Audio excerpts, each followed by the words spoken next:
Hi, this is Linda Welsh from Linda Welsh Realty Group. Back in August of 2023, we saw a change in the rules as a result of a lawsuit between the Department of Justice and the National Association of Realtors. And because of that, things changed. And they've changed a few times since then. In the state of Texas, they're going to change again in January. Our contracts are going to be quite different, and we're probably seeing a shift into what was really the intention at the time in 2023. So what we're going to see is that there's no longer going to be a lot of situations where the seller is going to automatically be paying for the buyer's agent commission. What we are going to see more and more of is negotiated in the contract. There are new paragraphs in the contract, in the 1 to 4 family contract and others, that are going to cover commissions and whether or not they're going to be paid directly by the seller or they're going to be paid by the listing agent, or in fact based on other negotiations between a buyer and their buyer's agent and a seller and their listing agent, whether or not a buyer might be paying some of their own commission to their own agent. And this was probably more the thought process when this all came about in 2023, so I think we're going to see more of that. In fact, what we're seeing, and very, very recently, is we're seeing people who are listing their properties where we are negotiating our contract with our sellers and having a really good discussion with them of what buyer's agents are probably most likely going to ask for, but that it will be negotiated within the contract.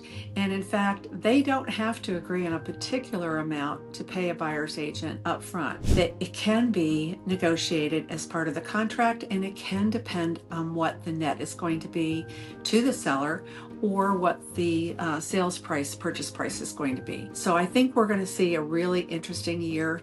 It should make conversations much simpler in the long run on who's going to be paying what and to be able to compare one offer to another. Now, as far as showings go, we're still going to see that showing agents and buyer's agents are going to have something signed ahead of time before they are actually going to represent a client and show them property. However, we're also going to see different models, perhaps flat fee models. We might see situations where you might have showing agents that are working within a company or within another company that is paid to just show the property, in which case they may be able to do that. And there are some that already exist, like Show-Amy. So for most agents, though, they're going to pretty much be representing their clients as they always did and as they should. Real estate is getting more and more complicated, not simpler, and there are more and more regulations and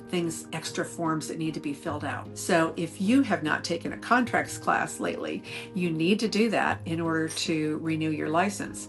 And by the way, if you're planning on getting a broker's license, you're going to need enough experience. I believe it's going to be about 720 points or 720 hours or points to show the real estate commission that you really know your stuff and that you're ready to be a broker. And if you are looking to get your real estate license in another state, I'm sorry, I don't have that information, but I can talk to you about Texas, where to take additional classes. And if you need help with your business or would like to talk to me about joining a team or joining a different company, please give me a call. Again, it's Linda Welsh from Linda Welsh Realty Group. Have a great day.